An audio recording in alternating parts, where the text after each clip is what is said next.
yun lang kasi later on you will develop this feeling na I create things but I don't feel happy. May time na darating sa yun. You create things just for show but deep inside there's something vacant. You're not really fulfilled. Then nitong mga latest ko na lang na work na I just try to create lang. Tapos hindi ko akalain na people would like it. Yung mga dried fishes ko na hindi naman talaga yun yung I just painted. But mostly some are balikbayans. Mga OFWs balikbayans na walang tuyo sa lugar nila. They are reminded of what they were before na hindi pa sila mayaman, hindi pa sila pumupunta sa ibang bansa, hindi sila kumakain ng masarap. Pamilya nung araw may hirap lang sila na hindi alam din nung anak nila ano yun, anong lasa nun. So pag pinakita nila, ito kinakain natin noong mahihirap pa kami. Ngayon may kaya na kami na pag-aral namin kayo. Nagtiis kami dito. So it's a good reminder for their children na it's a favorite Filipino dish na common na binibili ng masa. Hindi ko na kailangang maging kilala, ma-feature Gusto ko lang magustuhan nila and something medyo masaya sila. Yun, happy na ako doon. Fulfilled na ako doon. Happy na ako doon. Okay na sa akin yun. Hindi ko masyadong ginagawa yung commercial mural making kasi time consuming sa akin. Noon, because of economy, dahil ang ko sa pamilya ko. Ngayon, free time ko na, I will do much more historical artwork kasi mas masarap gawin yung historical artwork, yung mural kasi it involves history, researching, you learning, and a good artwork facility for any institution, lalo sa mga schools, hospitals, universities, simbahan. Yun na lumilitaw yun yung ginagawa ko.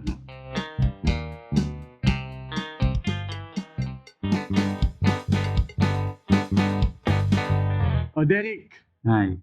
nagkakilala tayo sa Malacanang. 2000, 2011? 10 yata. 2010, 2011, di ba? 2010 nag-start. Kailan ka Mm. pumasok nun? 2000, nauna ako sa'yo eh. Oo, 2010 nga yata ako eh. Or 11. Oh, I think mga nasa 11 ka or Oo, 12. yata. Kasi nung pumasok ako, Nauna kayo. nauna kami kami nila. Maki. Kasabay ko sila Cherry. Yeah, Kami. 2012 bata kayo. Mm. Oo. So, nung pumasok ka ba sa Malacanang, ano yung ginagawa mo before that? Full-time painter ka ba? Nagpe-paint din ako pero I was doing advertising work for a advertising company, yung Crazy Monkeys. We were doing different advertising materials for different companies, restaurants, hotels, t-shirt companies. We sell also t-shirts about Crazy Monkeys. Yun yung gusto nung head namin eh. So mga makabagong kakaibang crazy something about the designs, about t-shirts, skateboard materials, ball caps, shoes, yung mga ganon. Ay, Forgot ni so, Smile. so, ano yung trabaho mo dun sa Crazy Monkeys? Actually, graphic works pa rin eh. Ano yung pinagkaiba dun sa ginagawa natin sa Malacanang? More sa Malacanang, more historical. Na hindi ko linya ang history eh. Hindi ako mahilig sa history. And yet, natuwa ako dun sa palaging pinapakita ni Sir Manolo Quezon na ganito nag-start yung ganito, si Quezon ganito, si Aguinaldo ganito. Ngayon, you research on things, binibigyan niya ako ng link, then you take notes. Then I got interested.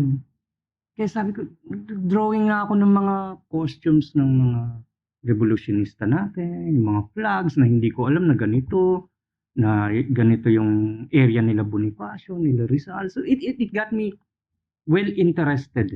Kasi yung mga maps, gustong-gusto ko yun.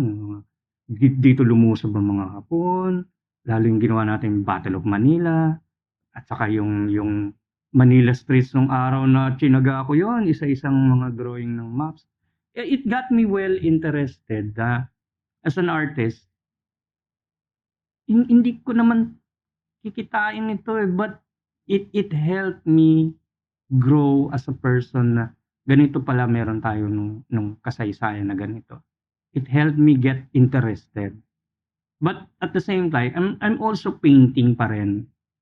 new cyberworks na mga mukhang cyborg pa yung style ko eh.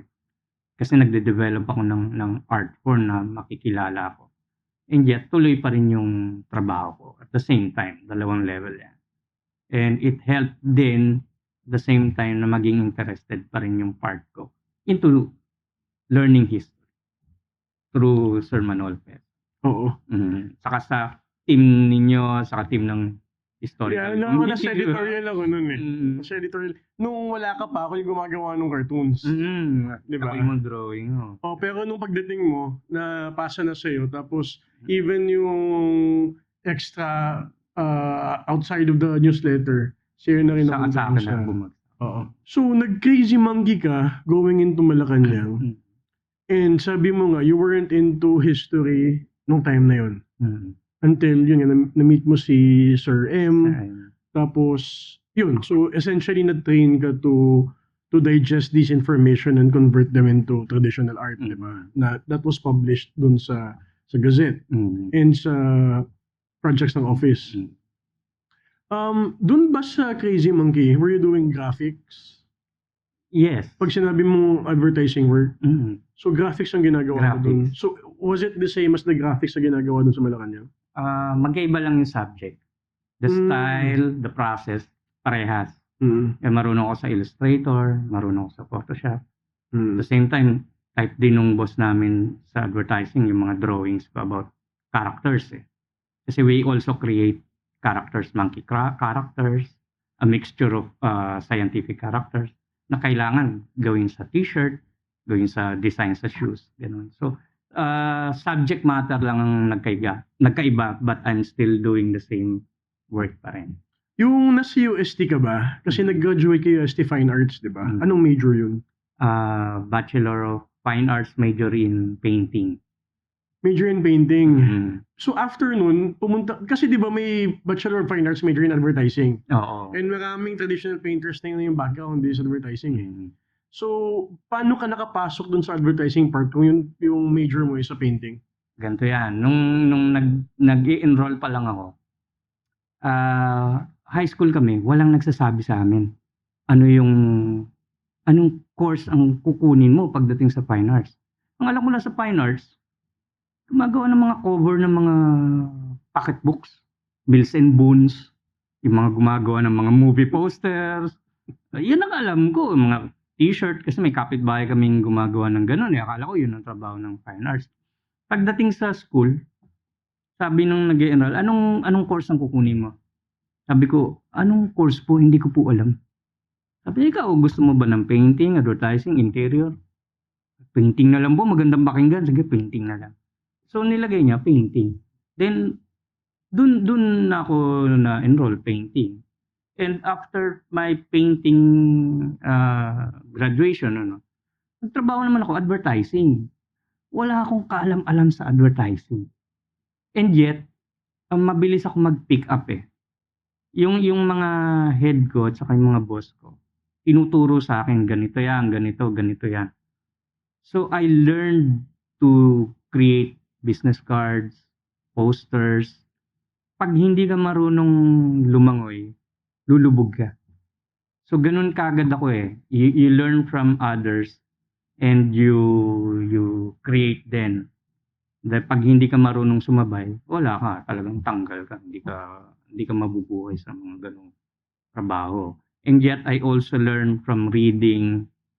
Mabilis akong matutunan eh. Matuto kagad kung ano yung ano. May pinasukan ako, it's an architectural company, rendering. Hindi naman ako graduate ng architecture. Wala akong alam sa interior, wala akong alam sa architecture, wala akong alam sa perspective. May perspective class kami, but hindi ganun ka-diverse nung talagang gumagawa. Ang alam ko lang, magkulay. Marunong ako sa color mixture kasi nagtrabaho ko as handicrafts maker. Alam ko yung mixture ng color. Kinukuha namin sa Pantone yan. Nandun yung ilang percent ng red, black, ganyan. Yung boss ko naman, tinuruan ako. So, natuto rin ako kung paano from floor plan maging rendered artwork. So, kailangan mabilis ka rin matuto. If you don't have that talent, wala, hindi Kasi kailangan mo rin matutunan at saka interested din ako matuto with new things to learn. Gano'n ako, eh. Kaya una kailangan may pamilyado na ako, then kailangan may matutunan ka rin. Then yung natutunan ko sa trabahong yun, I learned to do to my present artwork din. Kaya it's a good thing din na dapat gano'n ang ano. Saan ka ba lumaki? Sa Pasig. Sa Pasig na? Pasig na. So ever since yung high school mo doon sa Pasig na rin? Sa Pasig talaga. Pero never kang na-expose kung ano yung fine arts? Never. Oo. Walang exposure, walang nagkwento sa amin. Wala, hindi uso nung time na yun, nung panahon namin. Walang pumupunta sa school na ganito ang fine arts, ganito ginagawa, ganito. Nagbabasa lang ako ng books sa library about artworks. Hindi ko alam na fine arts graduate pala itong mga to. I never learned about fine arts. So sa painting lang, yun ang alam ko, nagpipinta. Yun. Tapos, so, nung pinasok mo yung painting sa UST, ano yung effect nun sa'yo? Ay, maganda. Ang dami ko nakilala. Nakilalang artist, nakilalang artist from my place din, from Pasig. I've never knew. Alam ko, nagtuturo lang sila nung mga bata pa kami. Art workshop. Hindi ko alam na super sikat pala sila. Like Zenon Rivera, professor pala sa UST, na taga Pasig. Nagtuturo siya ng mga art class na sikat pala. Then other artists din na gumagawa ng mga stamps, mga other painters din na taga Pasig na nakikilala ko lang pag nag-show sa museum. Then dami ko rin nakilala foreign artists from schools. They tell us who si ganito, who si ganon. You look at books, you look at the geographic, National Geographic. Wala pang Google noon eh. So you read the artist lives at saka yung mga trabaho nila, dun kami nakakakuha ng idea. Ano yung ginagawa nila. Then we follow what they do, colors, compositions, the anatomy. It gave us inspiration to find other artists kung sino talaga sila. Yun, malaking bagay yung school. Then we talk to professors personally. They became our friends, like Hidalgo, Mario Santiago, Professor Antonio Austria, Mrs. Crumbs. Nagbibigay sila sa amin ng inspirasyon. They talk about nung hindi pa sila super kilala, what they have done, what they were doing, paano yung mga ganitong bagay, how to create canvas. They talk to us personally kasi may time na minsan mabilis akong gumawa, napapaaga ako ng tapos tatambay ako sa ano namin, yung may vendo machine. Lalabas din yung mga professor, bibili rin, tas kwento-kwentuhan kami, gano'n. So, the talking professor like friends yung nangyari sa amin. So, we learned also kaya masaya silang kasama sa school. Curious ako, if ganun yung experience mo with fine arts painting, ano yung dahilan bakit hindi ka nag full-time sa painting? Bakit pumasok ka sa advertising during that time? Kasi hindi ganun yung nakalakihan ko na you put fine arts muna eh. Kasi you're going to have a family first. Karoon muna ako ng pamilya. So, pamilya din, then pwede mo yung pagsabayin yung pagpipinta at saka pamilya. So, pag tapos na ako mag-alaga ng bata, tapos na ako magtrabaho, saka lang ako nagpipinta. May nagpapagawa pa rin.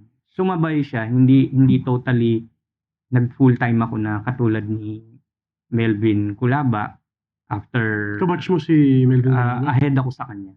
Pero UST din siya? UST din siya. Okay. Nag-straight siya into full-time. Hindi siya nagtrabaho. Tignan mo naman yung nangyari sa kanya. Nakilala siya ng gusto. Sinipagan niya yung trabaho niya. Doon nakilala yung kanyang gawa. He kept going. At the same time, lumabas na yung trabaho niya, totoong trabaho niya sa pagkakakilala sa kanya. Sa akin naman, I made the family first, but at the same time, nagpipinta pa rin.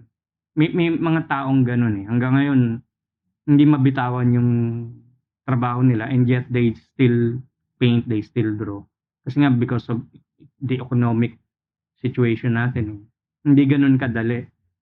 Hindi gano'n kadali noon mag-paint kasi kapag hindi ka pa kilala, bihira yung bumibili, bihira yung nagpapagawa. Sa'kin naman hindi naman ako umabot sa gano'n, may mga nagpapagawa pa rin naman, kaya nakakatuwa. Nagtatrabaho tayo sa palasyo, may marami pa rin nagpapagawa. I still do commission works. Yun ang swerte pa rin sa atin. So, inaano ko lang kung mapapansin mo yung format ng ano natin kasi yung career ng pagiging artist, hindi ko nga masya matawag na career eh.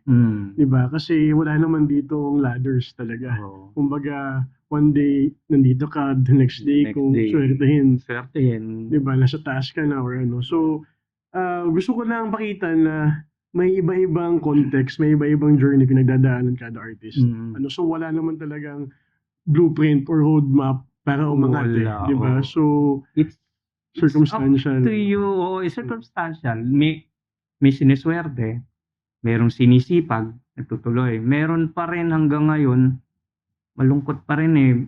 Palagi kong sinasabihan, you don't have to be sad. You just have, it's true. Hindi natin maiiwasan yan. But you must keep going. You must be strong. Kasi pag mahina loob mo, ikaw ang susuko eh. Whatever happens, do not give up. Darating at darating, parang bagyo yan eh. It will keep you spirited. It will keep you inspired. It will make you strong. The more yung mahinang dumarating, the more na lumalakas ang loob mo. Kasi it will keep you eh.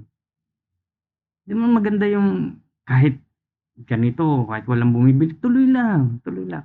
There will come a time na ikaw ang makikilala. Time will tell who you are, sabi ng ninong ko. Time will tell who you are. Kaya hindi mo kailangan ipilit eh. You just draw, you just make.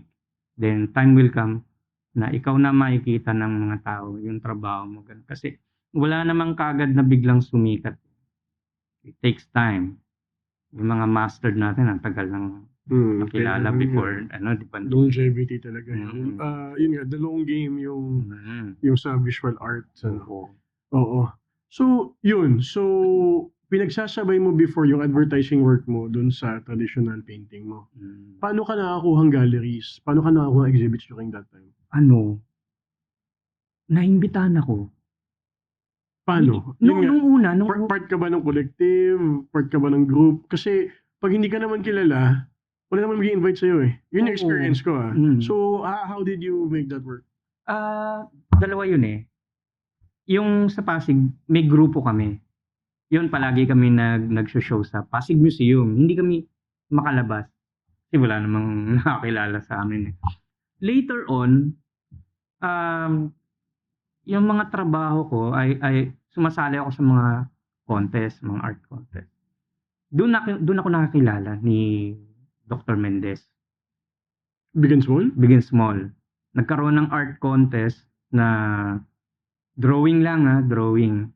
Din drawing ko, medyo modern na tao. Yun lang, drawing. Doon ako nakilala. Sabi niya, why not make a show here? Sige, walang problema. So, nagpa-schedule siya. Then, yun doon natuloy. Awa ng Diyos. Tuloy-tuloy naman. Then, later on, doon nakilala na yung trabaho ko. They invited me to different art shows na. Yun talagang sunod-sunod na yun. So, later on, sumuko na ako kasi sunod-sunod na. Ikaw na susuko pag, hindi sa pagmamayabang, ikaw na susuko pag palagi kang iniimbitahan. Pero magandang bagay din. It's an opportunity. Yun lang kasi later on, you will develop this feeling na I create things but I don't feel happy. May time na darating sa yun. You know, you create things just for show, but deep inside there's something vacant, you're not really fulfilled. Then, nitong mga latest ko na lang na work na I just tried to create lang. Tapos hindi ko akalain na people would like it. Yung mga dried fishes ko na hindi naman talaga yun yung ano, I just painted. Then, ang daming nag-like, mga still life ng dried fishes, mga pusa, mga ulam. Then I realized, kaya pala sila bumibili na tumitingin nun kasi yun ang gusto ng common people, and some common people can't buy artworks from galleries because of yung matataas na prices. Some ganun. They feel na medyo gusto ko to, kaya ko to eh. But mostly some are balikbayans. Mga OFWs balikbayans na walang tuyo sa lugar nila. So they remind yung gawa ko, they are reminded of what they were before, na hindi pa sila mayaman, hindi pa sila pumupunta sa ibang bansa, hindi sila kumakain ng masarap. Pamilya nung araw, mahihirap lang sila. Na hindi alam din nung anak nila, ano yun, anong lasa nun. So pag pinakita nila, ito kinakain natin noong nung mahihirap pa kami. Ngayon may kaya na kami, na pag-aral namin kayo. Nagtiis kami dito. So it's a good reminder for their children na it's a favorite Filipino dish na common na binibili ng masa, and yet meron din mga mayayaman na kumakain nito. Hindi natin naikikwento, hindi natin nasasabi, and yet it becomes a staple food, an object of what Filipinos like. Pati yung prices din ng artworks ko, because hindi naman siya gallery price, but yet it's affordable naman for the masses. Hindi ko na kailangang maging kilala, ma-feature, ano. Gusto ko lang magustuhan nila and something medyo masaya sila. Yun, happy na ako doon. Fulfilled na ako doon. Happy na ako doon. Okay na sa akin yun. So, yung before you did the Tuyo aesthetic na ginagawa mo recently, gusto ko lang maintindihan, ano yung ginagawa mo before that? Mga cyborgs, humanoids, robots. It's a modern theme na gustuhan ng mga galleries, but deep inside parang may hinahanap ako na hindi ako well fulfilled.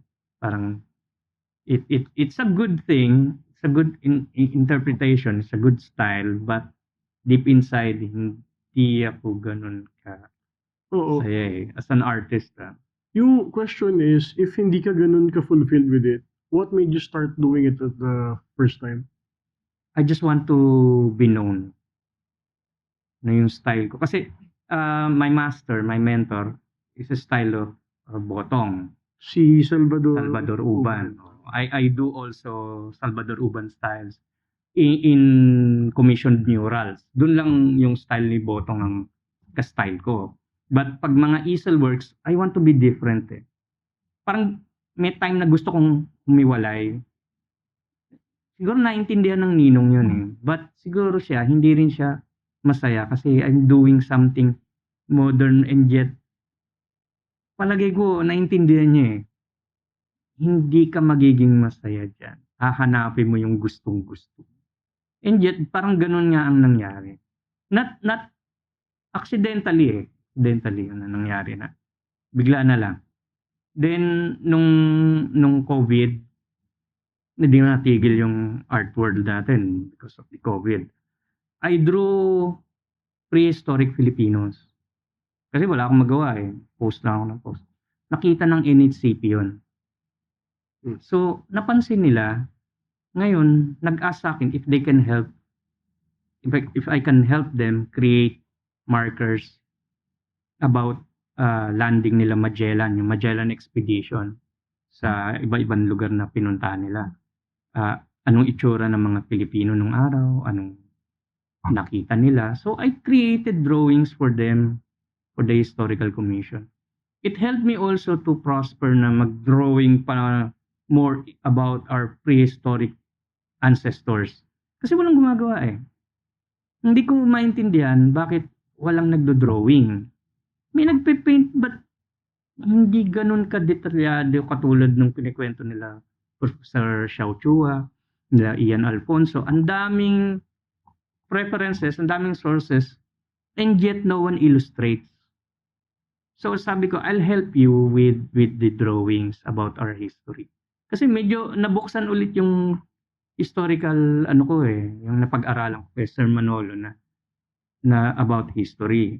So dinrawing ko yung lives ni Jose Rizal, anong naging buhay niya, nila Bonifacio, nila Emilio Jacinto, mga sundalo natin during World War II. It helped create stories about for our younger generation na hindi rin nila alam. Ganito pala itsura ni ganito. Ganito pala ang itsura ng Katipunan, ganito pala ng araw. Tapos ang dami na ngayon nagtatanong, Sir, meron po bang ganito nung araw? Ganito yung itsura nila. So it helped din Lalo yung ginawa natin infographic na revolutionary uniforms. Yeah. Yung dinidebunk yung kulay pula yung suit ng mga Katipuneros. Oo. Kasi hindi naman talaga ganun. Oo, ang dami na ngayong gumagamit kasi naging common common image, common ground image. Pwede na kahit sinong gumamit. Hindi na lang naisa-cite kung sino ang gumawa, saan kinuha. It helps na magkaroon ng knowledge yung younger generation natin na ito pala sinuot ng mga Katipunero natin. Ito yung itsura ng mga soldiers natin ng araw. Na hindi ko monetary Never. Kasi karamihan sa mga artist na gumagawa ng they have to paint, you just have to pay them. But mali-mali yung details na ginagawa. Maraming gano'n na ako napapansin. Meron namang gumagawa na ngayon accurate naman din. Na dumadami rin. So kung maki doon sa Katipunero, ano ba talaga dapat suot nila? Actually, hindi pula sinuot lang nila yan because of they were hiding their troops kasi piyesta noon sa San Bartolome, sumasayaw sila. So para makaligtas sila sa mga Guardia Civil, nakasuot sila ng pulang pantalon, tapos yung mananayaw kasi sila Tapos yung mga armas nila, yung kasama nila, nagsuot babae. Ngayon nasa mga bewang nung kasama nila para hindi makita ng mga Guardia Civil. Nagsuot babae. Ganun yun. Yun yung ang akala nila stereotype, maging stereotype si Bonifacio na may pulang neckerchief. So gamitin na natin yung platform na to kasi hindi tayo mga Pilipino, hindi yan pupunta sa gera nakasuot ng pula at puti. Di ba? Kitang-kita sila noon. Kita ka kaagad, mababaril ka kaagad.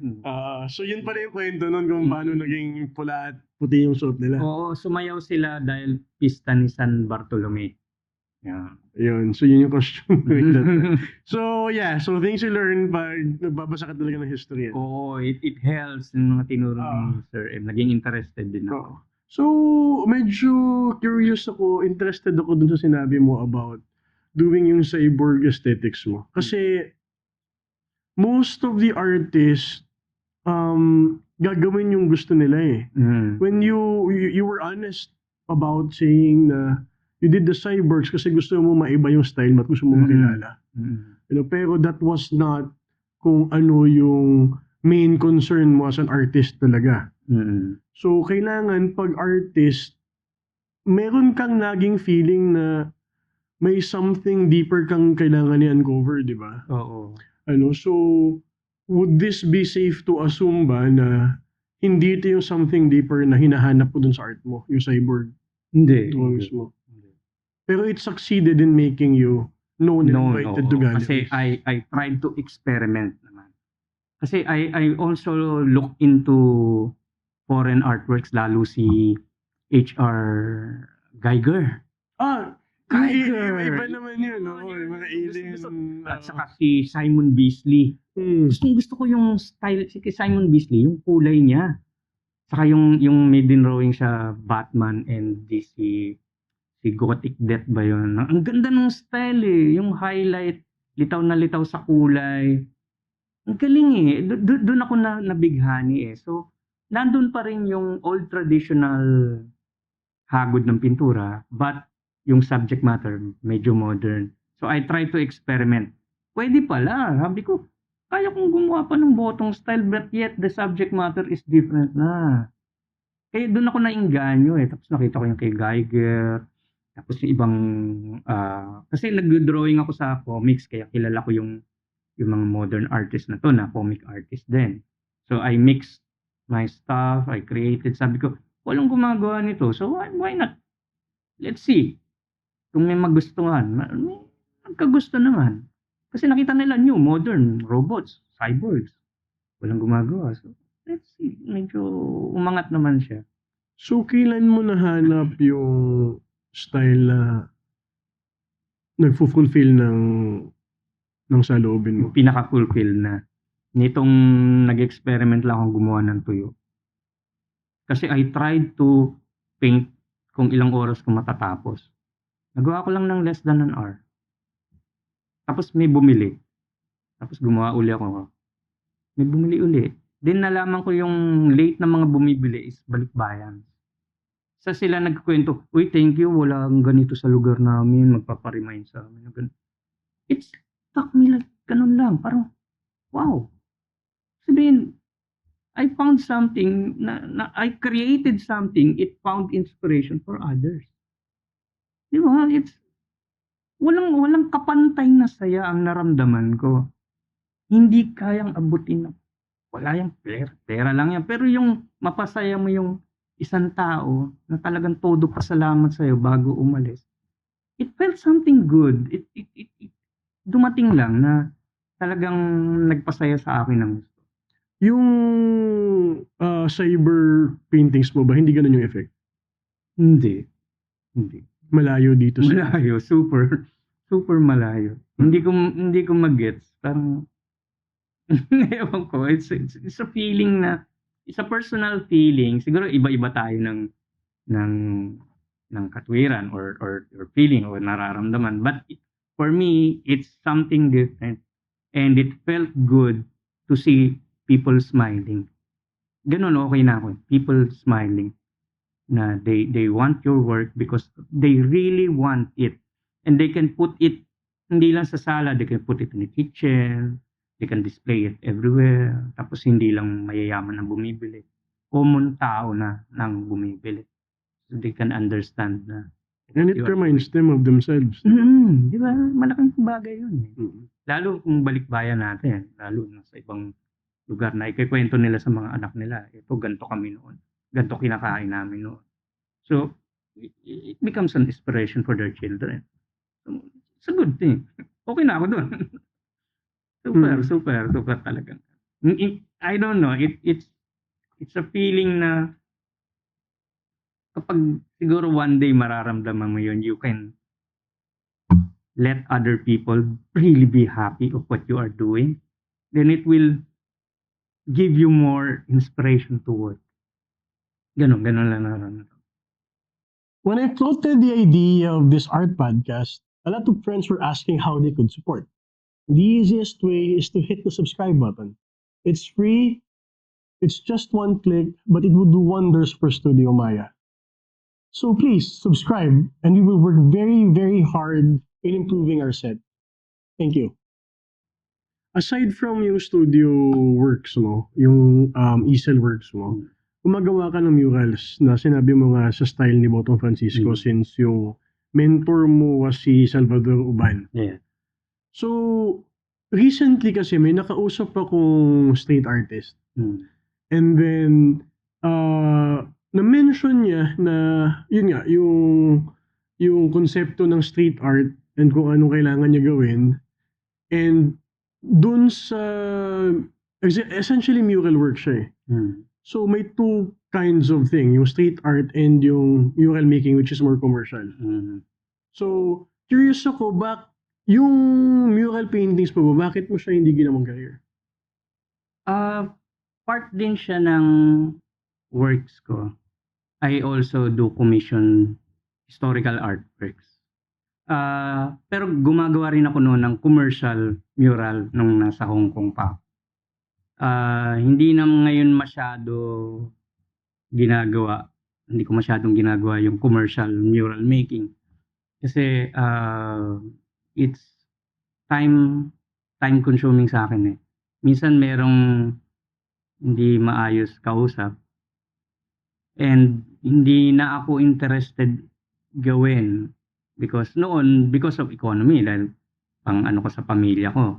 Ngayon free time ko na, I will do much more historical artwork kasi mas masarap gawin yung historical artwork, yung mural kasi it involves history, researching, you learning, and a good artwork facility for any institution, lalo sa mga schools, uh, hospitals, universities, simbahan.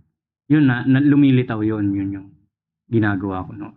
Lalo if you've been to the Museo Diocesano sa Pasig Cathedral, I created a large mural for the history of Pasig and the church. It's about 9 feet by 75 feet. History mula sa pre-Spanish, kay Dayang Kalangitan, dumating ang mga Espanyol, lahat ng time British, American, Japanese, then the present day situation. Paano na-canonize ang image ng imahe ng simbahan. Nadala sa Rome, na-aprobahan ng Pope. Ngayon, it's a canonical image na. So, well celebrated na sa kaya naging cathedral ang simbahan ng Pasig. Lumabas yung historical accounts. Nakikita na ngayon ng taong bayan yung history ng bayan at ano ang mga Pasigenyo. Ganun. It's much more fulfilling than doing the economical wall murals. Yun. Yeah, so more on heavy on education talaga, no? Mas yun ang hinabol ko. Bakit sa tingin mo hindi mo, kasi you can do both naman with your easel work and with mural work Bakit hindi ka nag-historical with your easel work? Actually, Bakit kailangan separate? Actually, I'm preparing works. Historical mural. Tapos pahinga lang yung mga easel works ko habang wala pa yung hinihintay kong commission. No, I mean yung question ko is bakit hindi mo tinatranslate dun sa easel works mo yung historical? Meron naman. Oh, pero parang bakit hindi sila consistent? Ito ang hindi naintindihan ng gumagawa ng mural. A mural is not a large painting. They believe it's a large wall mural. But mural is an art style. Kasi historical mural is you create history kahit anong size ng canvas mo. Large or small. It takes linear stories, linear compositions on how you tell the story of the theme. Halimbawa, history of the bringing of the Spaniards of the Santo Niño image to the Aklanons. You create a story there from the beginning to the middle to the end. Kahit maliit na art piece lang. It's not the size. Mural is a style of work. Kasi nung araw malalaking painting ngayon tinatawag malalaking painting lalo sa mga museum, mga baguhang curators, mga baguhang it's a mural. Kasi nakita malaking painting, no. Mural is even ganyan. Kasi it's a style. Yun yung sinasabi ng ninong noon, hindi alam ng mga common tao, kahit mga art veterans natin, hindi alam kung ano yung totoong style, ibig sabihin ng mural. Yun yung tinuro sa kanila ni Edades, ni Victoria Edades, kala Botong, kala Ocampo, na the mural is how you tell the story of the art, kapag historical, and how you present a mixture of perspectives, a mixture of images in one big canvas. Kahit ganyan lang, not totally big. It's how you present. That is mural. Yan din yung kwento ko nung nagbigay ako ng seminar sa Bacolod noon. Mural making. Mural making, it's dalawang style yan The first one is the direct to the wall. That's the old style. The second mural style is direkta sa canvas, dinidikit na sa wall. But not necessarily kailangan malaki pa rin. Kahit maliit na canvas, it's just how you present the story of the theme. Yun ang hindi alam ng iba. Yun. Yeah, kasi na-associate siya with bigger things. Kaya nga pag sinabi mo, bigger paint, it's a mural. No. It's a big painting. Oh. So, si Wotong Francisco has this big painting of the Spanish landing ba? Ay, di. Essentially, yung Philippine history dun sa National Museum, di ba? Oo. Have you made something similar? Almost. May nagawa rin Saan? ako. Saan yan? Kasi Saan mo ginawa? si Botong, he likes to create bigger things, bigger paintings. Kasi mas maganda daw tignan. Pero yung bayad sa kanya, hindi naman ganun kalaki because he's a very humble person. Kahit na nag-national artist siya? Oo. He's a very nice, he's a very gentle person, very humble person. You've met ba si Boto? Hindi na. So, nalaman mo lang through Through Salvador. Salvador Ubang. Kinikwento niya kasi siya yung assistant eh. Siya yung protege ni Ni Botong. Oo. Na yung mga kaibigan ni Botong, hindi naman nagbibigay ng super lucky pero gumagawa pa rin si Botong just to display the art piece para daw mas maintindihan ng masa. Kaya nga gusto niyang ilagay sa public areas. Yes, public art siya. Dapat ganun din tayo. Pag gumawa tayo ng murals, we create it through public places, open to public places. Yun din ang dream ko. Hindi ang painting yung nasa mga private places lang, nasa private room lang ni ganito, ni ganyan. Alikabok lang ang makikinabang, hindi makikita ng taong bayan. So let the publicly mural make it into a public place, di ba? Mas magandang tignan. Nakikita ng masa. Pero may nagawa ka na before, di ba? Ano yung subject mo nun? Marami, historical eh. Lalo yung sa hospital, yung San Lazaro Hospital.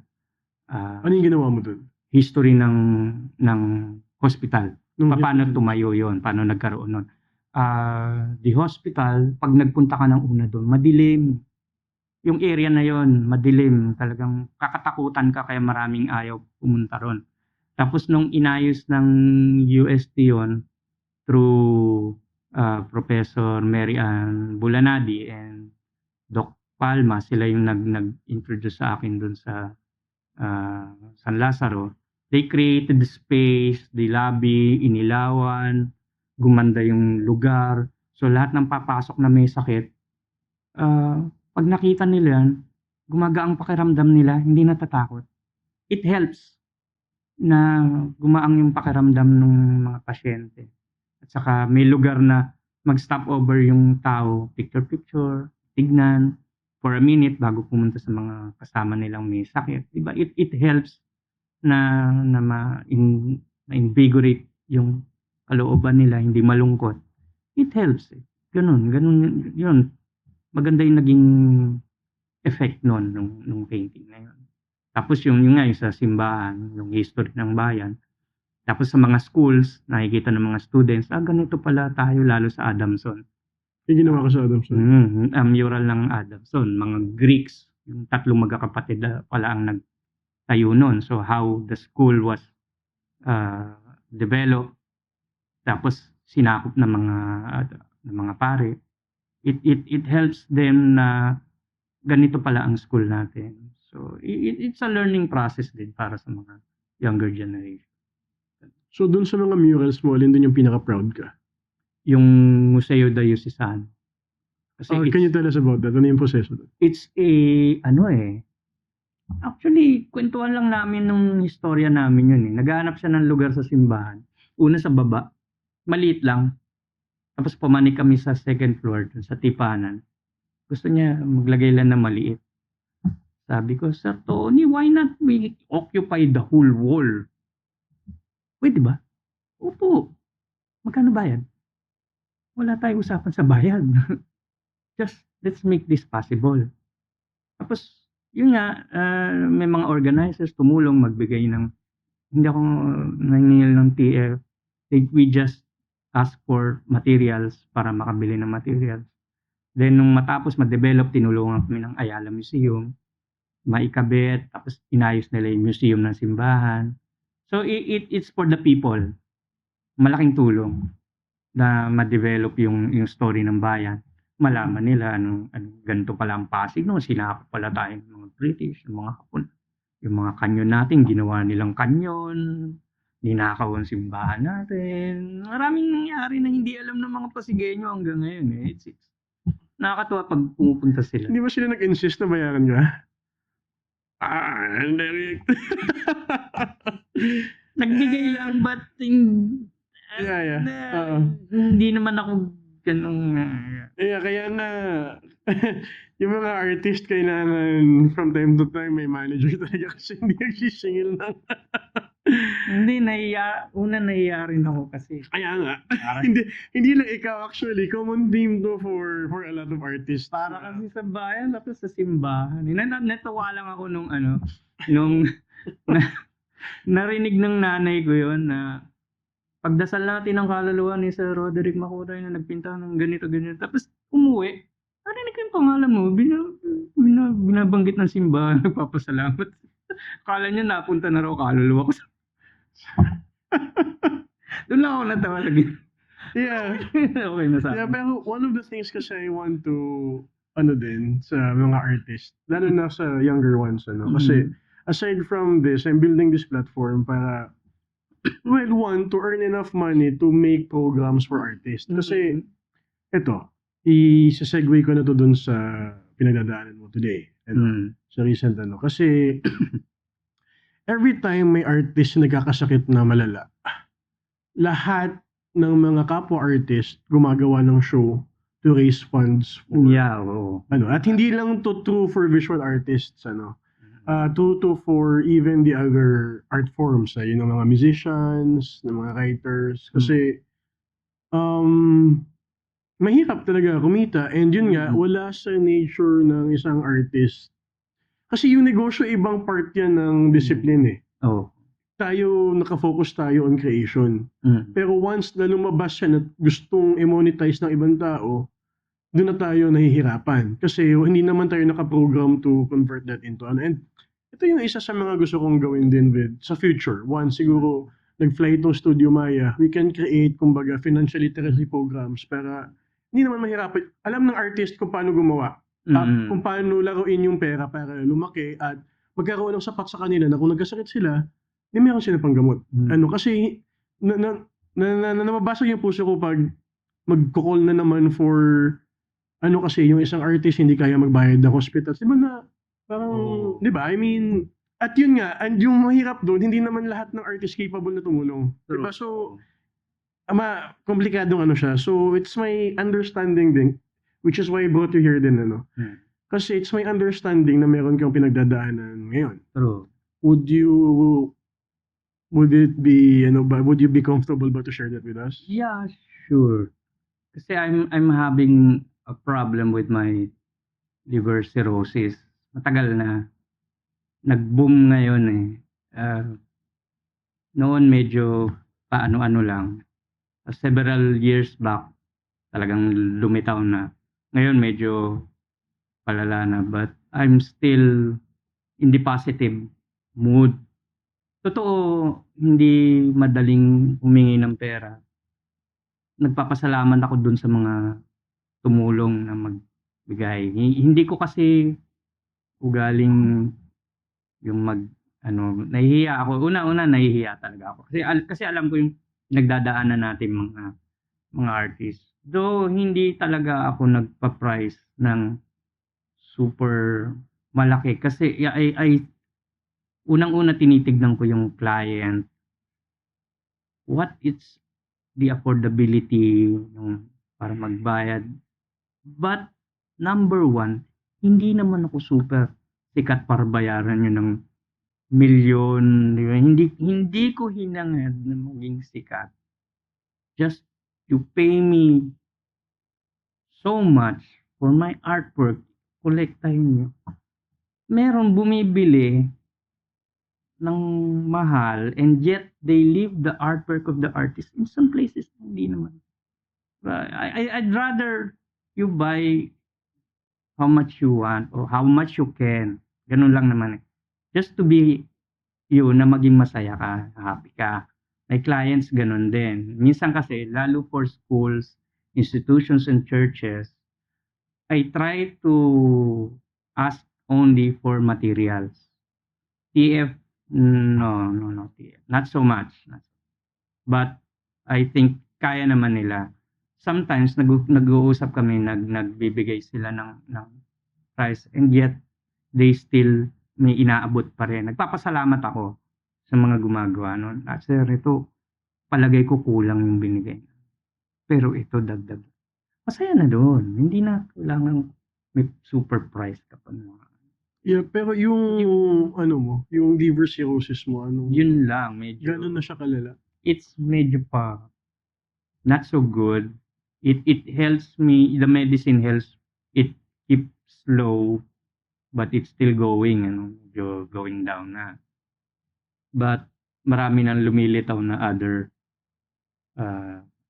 yung infections due to sa Ikwento ibang mo nga, organs. ikwento mo nga yung day-to-day mo. Ano yung mga nararamdaman mo? Day to day, masakit yung- palagi ang kamay. Ito, every day, masakit ang muscles ko. Lalo sa hands, joints, hands, likod. Yung baga ko, lumalaki yan paminsan-minsan. Yung may lymph node dito na lumalaki eh. I keep coughing a lot. Masakit sa katawan. I'm not really in good mood all the time. But para maiwasan yon, I do not think na eh. I keep on drawing, I keep on painting. But minsan, pag masakit katawan, talagang kailangan mag-stop. Titigil ka, matutulog. Tapos bangon na lang uli kapag kaya mo na. Ginagawa ko yon just to relieve myself na wag masyadong mahiga. Masyadong kasi kailangan pa rin ng pamilya ng something pa rin kahit paano. At saka to keep myself really in a positive mood. You better keep being happy than thinking na may sakit ka, may nararamdaman ka. Marami tayong artist, marami tayong kapatid na artist na ganyan din. Meron yung iba hindi na talaga kinakaya. Bitigil na. Marami kong kilalang gano'n tumigil. Tapos nung nakausap ko, pasalamat ako, nagtuloy. Kasi parang ginanahan sila nung nakausap. Ako may dinaramdam din ako. May dinaramdam sila. Pero yung wala ako noon masyado yung ano ka, yung very down ka. Doon merong ibang artist akong kasama ganun. Hindi na talaga nagpe-paint. Yung liver gano'n ka katagal na nagsasuffer from this illness? Since 2000 pa. Year 2000? So yung nasa Malacanang tayo, meron ka na nun? But not, hindi siya lumilitaw. Pero alam mo na meron ka nun? Paano mo nalaman? Dapat pa-abroad ako noon. Sabay kami ni artist na si, I forgot his name. Isang artist ako nakasabay sa interview, painter siya eh. Nag-interview kami. Tapos nung paalis na ako, kumuha ng blood test. Doon nakita sa blood test ko. Tapos nag-second ano ako. Ganun pa rin, lumitaw pa rin. Tapos hindi na ako nakaalis tuloy. Tapos parang nandun lang siya. As long as you drink yung gamot mo, nandun lang, hindi siya magano. Nung 2020 na yung COVID, yun na. Doon siya lumala. Oo, doon na siya lumala. Nagtatrabaho tayo, hindi pa.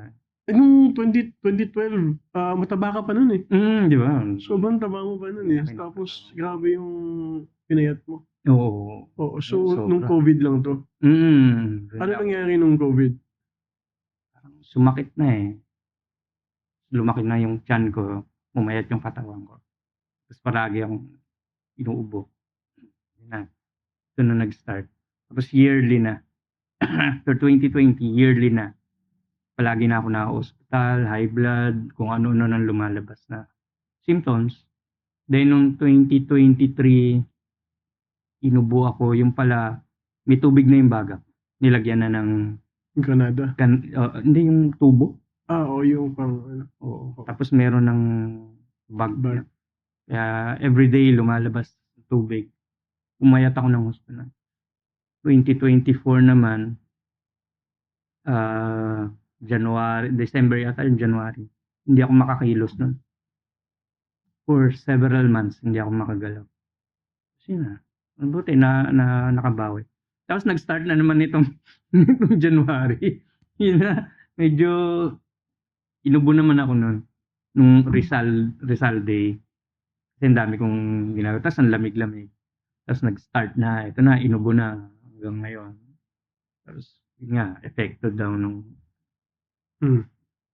So, hindi na because of that, ano? I mean, naniniwala ako dun sa talent mo. Nakita ko yung mga trabaho mo nung nasa Malacanang tayo.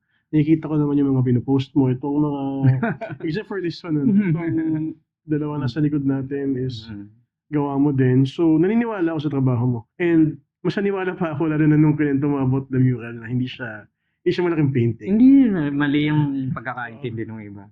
So, dito sa show sa Maya, Mm. binigyan, may solo show ka with us. Yeah. Pwede mo ikwento sa amin kung ano yung konsepto, kung ano mga, kung ano i-expect namin na lalabas. Gagawin ko dyan is mostly dried fish pa rin, then ulam. Then I can promote niya yung paborito ng mga kababayan natin. Salted eggs, pritong itlog with tuyo. Yung mga simpleng ulam lang na nakakapagpa-remind ng mga pangat, mga paksiw. Yeah, you'll see that in a very simpler form. Walang masyadong sikat na background, mga pampaingay na background. It's just the subject matter so that the audience makikita kagad. They can focus their mind on the subject, then medyo masasarapan sila. Yung iba makapag-remind nung ito inuulam namin to nung araw, baong ko to nung araw. Mga ganon. It helps them. Then tignan natin if we can promote also other food items for Filipinos to remind of what they are eating, what they eat, and what they love. So yung itsura niya ba magiging parang Parang ganito, mga dried fish. mga ganyan yung itsura niya. Oo. So more of nostalgia work talaga siya. Yes. It's more of giving to the people, giving them something to look back on, giving them a sense of identity to remember who they are. Kasi it's the common people's food what they eat Ganun. And then what we eat is what we are. Yes.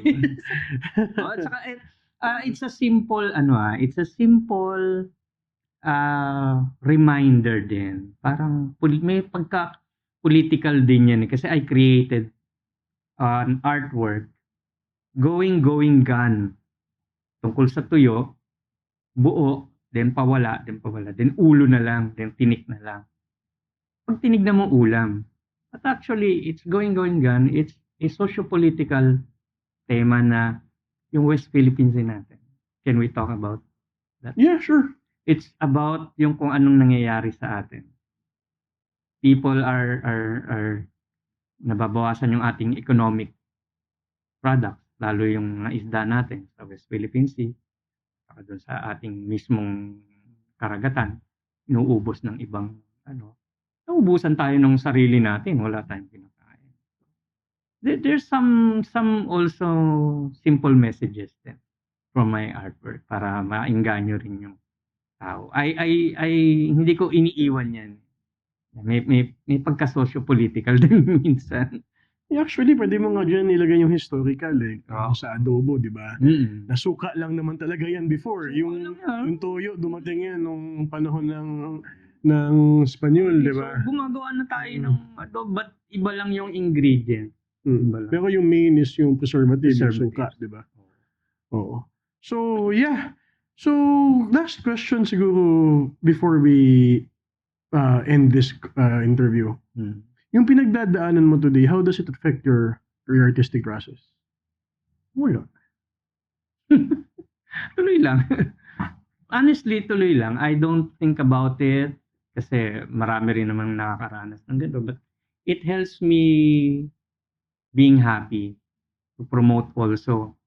I go to websites, lalo yung mga nagsisimulang artist. Gusto ko yan yung grupo sila nagsisimula, tapos nagbibigay ako ng comments, nagpo-post ako ng picture ko, tapos they like it. Uy, ang ganda, ganyan. Then I explain na tuloy lang, paint lang kayo ng paint, huwag kayong panghinaan ng loob. I give them inspiration. Kasi tayo, malapit na tayong pumunta sa dulo. Then, ito, mga nag-i-start pa lang. So, let's give them some small words. It gives them inspiration, di ba? Malaking bagay na yan, malaking tulong na yan. Hindi naman na kailangan, di ba? yung makapagsalita ka lang sa kanila, maging masaya lang sila. Okay na sa akin yun. It finds me happiness. Diba? Yun lang, tuloy lang. Kaya it gives me also inspiration na, sige, tuloy lang. Total, marami naman natutuwa doon sa pinopost ko, yung ginagawa ko. Maraming natututunan. Then, it's enough for me.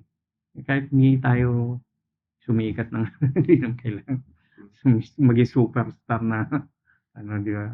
Yeah. Yun na yun. Salamat din sa iyo. Natutuwa ako na nagbigyan ng pagkakataon. Pasalamatan natin si Charles. Actually, kinimind ako ni Charles Tumilla. Nag-usap kami one day, tapos nakwento niya, si Derek na kailangan tulong. So, ano nangyari? So, yun, nakwento ni Charles, tapos, nandito tayo. Thank you, Charles. Hindi lang actually si Charles, maraming Ay, mga kasama natin. mga kasama natin sa Malacanang. Okay, Ano, maraming nag-aalala. Namimiss ko na, sana may mini reunion tayo. Bawal ka lang minom. Anyway, thank you. Thank you. Salamat.